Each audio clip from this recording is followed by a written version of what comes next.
The Teviot Estate, Tower Hamlets, in London's East End.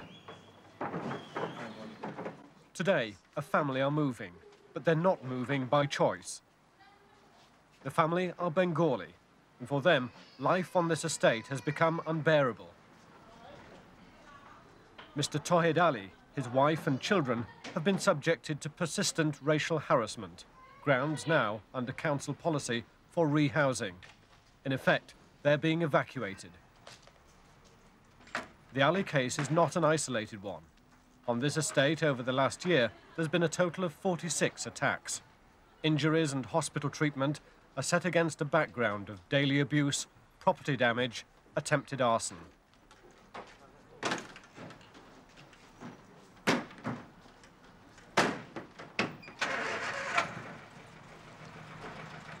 Originally, there were 6 Bengali families living in these blocks. Now, they've all gone. On this London estate, the racists are winning.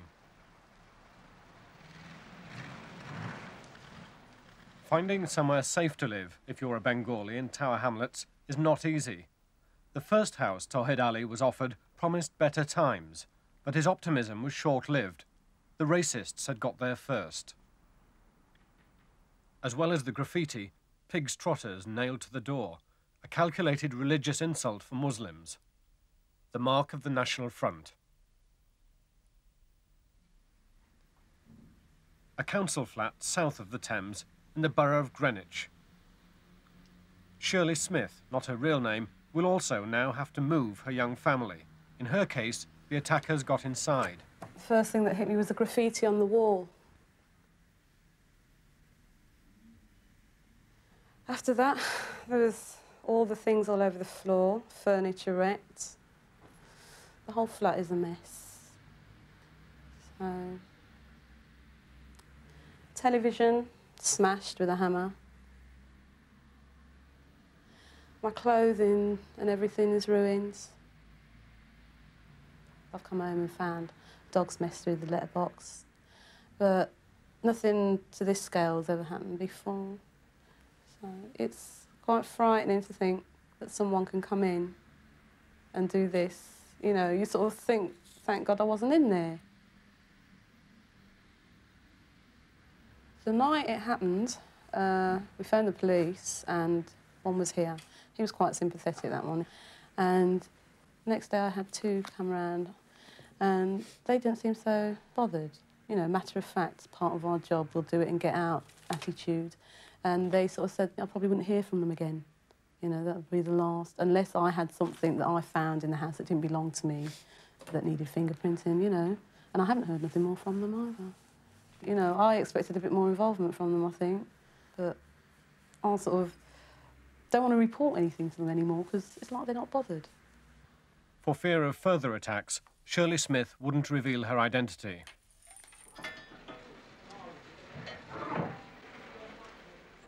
Mr. Kashnood Hussain is prepared to be identified. He has nothing left to lose. This is the first time they tried to burn the flat. They put petrol in through the letterbox and they set a light. This is the first time and there's another time, so if you come in, I'll show you.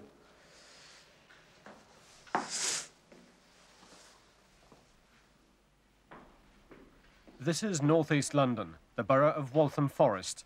Another family, another attack. We went out shopping and about 3:45, a lady from the 181 same flats, she came around and told us your flat is on the fire. So when we came here, there was the police and fire brigade and everybody was here already. The fire was out, but this is what happened to it. They just took the sofa here and the satellite. There was a video, TV and everything, and took the video and smashed the TV. They don't like our people in these flats.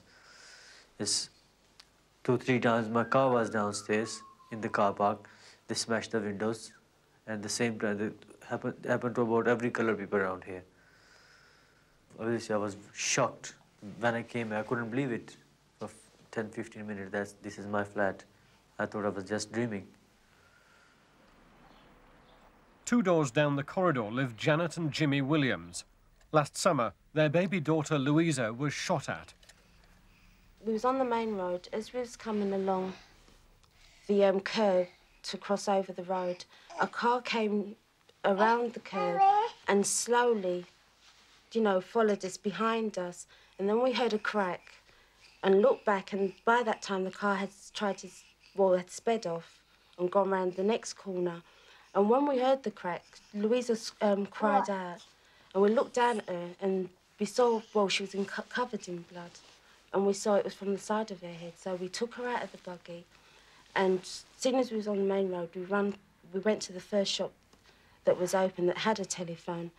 They called for the police and the ambulance, and then when they came, they took us to Newham General. But when we got there, they had realised that the bullet wasn't on the surface of her skin. It had penetrated a lot further. They took some brain scan pictures to see how far the pellet had penetrated, and then he told us it had pierced her skull. The family was unhappy with the police response. Well, their attitude was that it was not a racist attack. First of all, they didn't have no evidence about that, but they seemed to want to make that point clear from before they even knew what actually happened. All they was interested in was that it really for us not to make a big issue out of it. Yeah. They wasn't helpful to us, and they still aren't being helpful, because it's more or less that they opened and closed that case in the sense that they saw it as somebody had a personal grudge against us. So therefore, it's not really a police matter. It is a police matter because she got injured, but it's not something to pursue on the lines of a racist attack. The unwillingness of the police to attribute racial motives to attacks on blacks and Asians was identified by the authors of a report by the Policy Studies Institute. Their report, commissioned by the Metropolitan Police, also found widespread racial prejudice within the force. Commander Malcolm Sullivan, one of the top policemen in London's East End. Well, it's a subject which has been subject of scrutiny recently, as you well know, from the Policy Studies Institute report, where it made comment on this.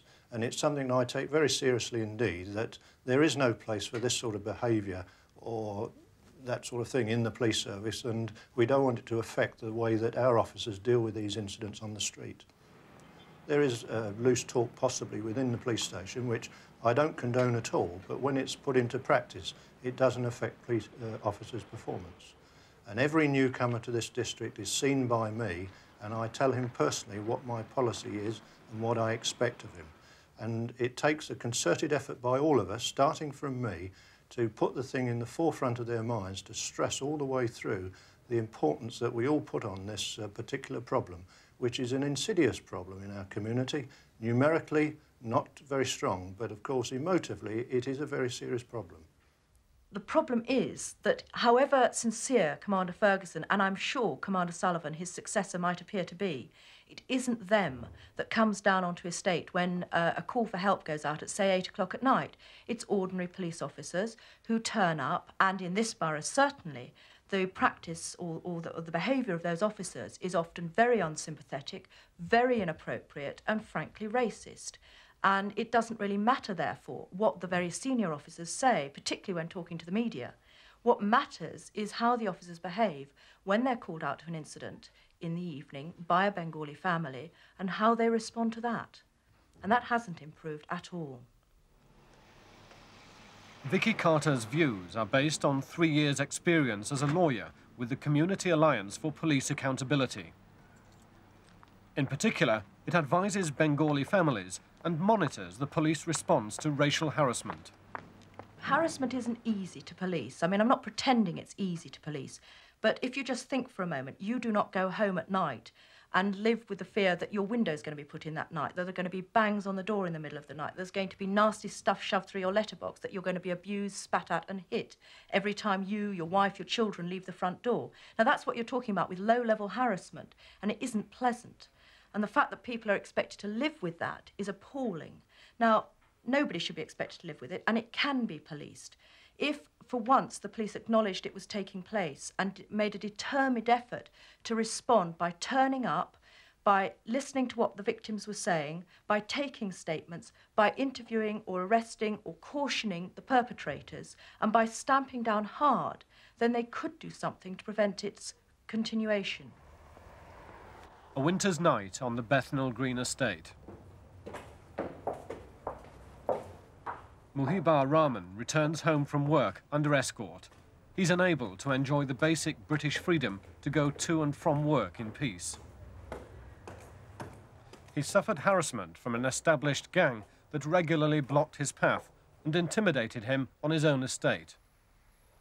A very frightening experience. Yeah, I always feel frightened. When I entered the main gate, every night I found 20, 15, sometimes 30, sometimes the 15 boys.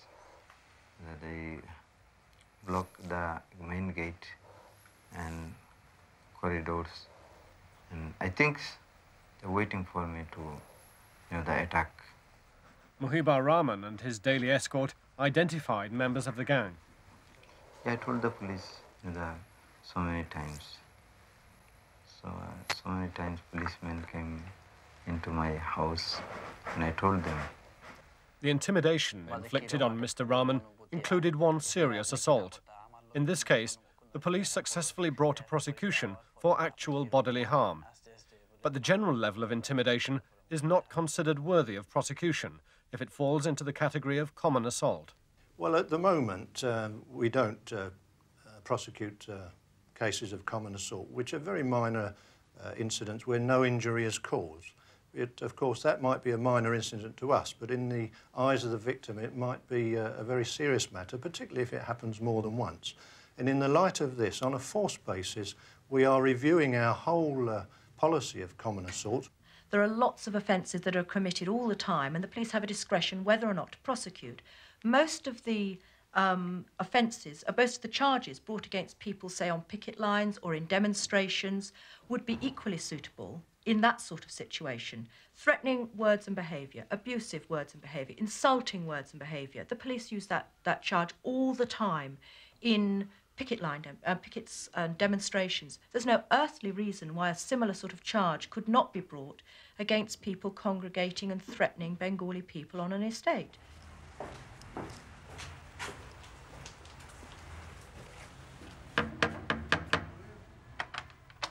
On those estates, Bengali groups and local residents organise nightly patrols for themselves, paying calls on vulnerable families to reassure them, thus underlining the widely held view amongst Asians that they must defend themselves against the threat of racialist violence. Mukid Mia, a schoolboy from Stepney. One day last year, he left school to go to the chip shop. As we were going through the churchyard, my mate noticed 13 or 14 youths standing near the church door. And at that time I didn't notice it, and then they started running towards us.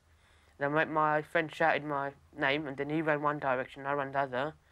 I took about 2 steps, and they grabbed me, they pushed me over. I tried to get up again, they kicked me in the head, and then I just passed out. I didn't know that I was cut at first. Then I started, just feeling the slight pain at the back from the cut. I didn't notice how badly it was cut, nothing. The police had been alerted to the possibility of an attack by Mukid's headmaster. He'd warned the police that a gang of youths with a known history of violence to Asians was congregating outside the school gates. The police answered the call, deploying a district support unit.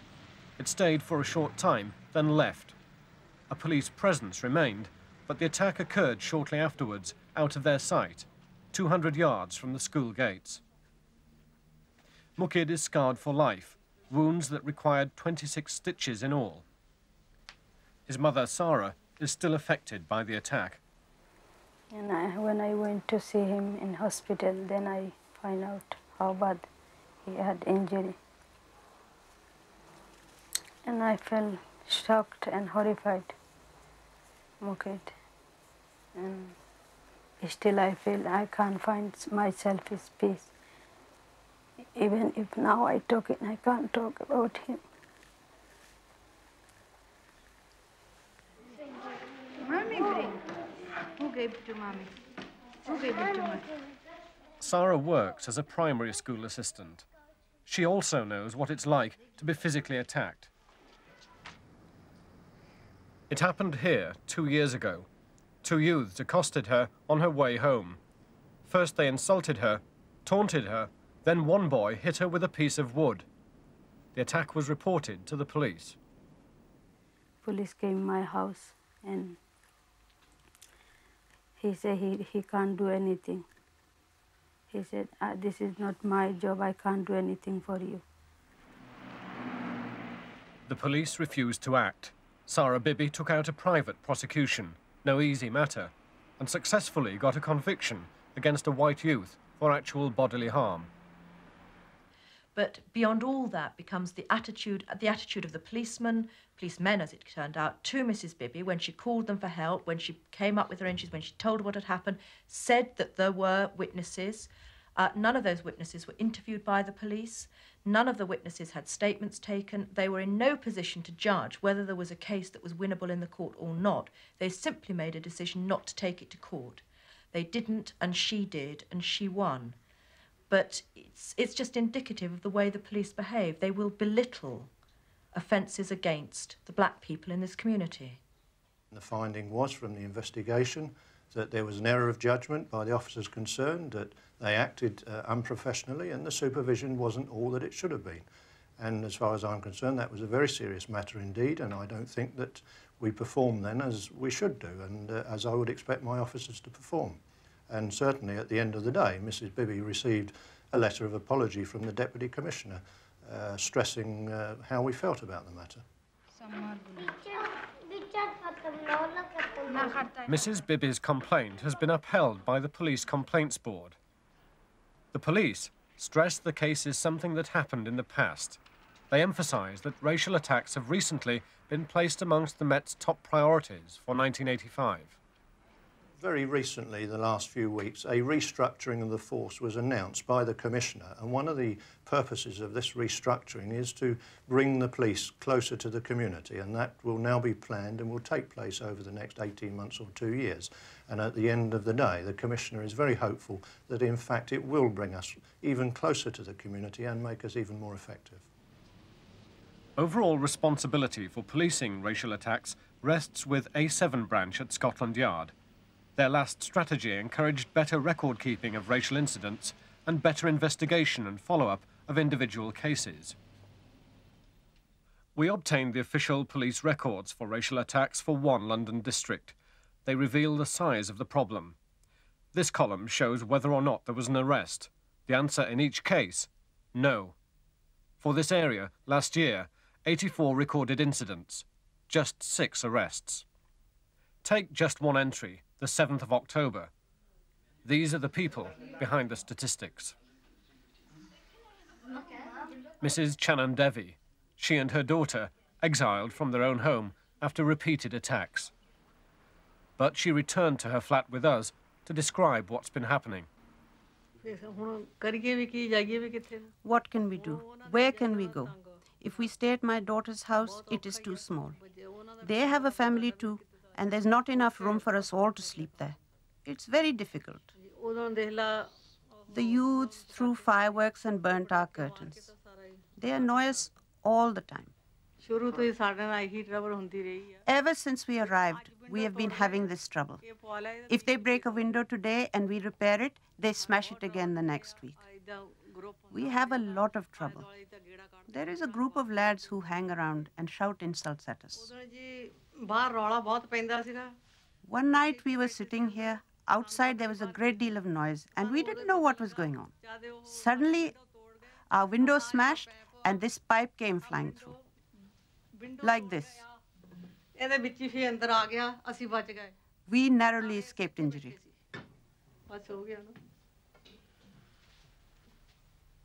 In all, the police recorded 6 occasions when the home was attacked. The police say they've put the house under surveillance and interviewed parents of some of the children on the estate. They've made no arrests, and they say only one incident was definitely racial, because only once were the words "Paki Paki" heard prior to an attack, and Mrs. Devi remains unconvinced by some of the policemen who've called. They come and ask us questions, but our troubles don't go away. What can we do? We tell the police say, you catch them and then phone us. But how can we catch them?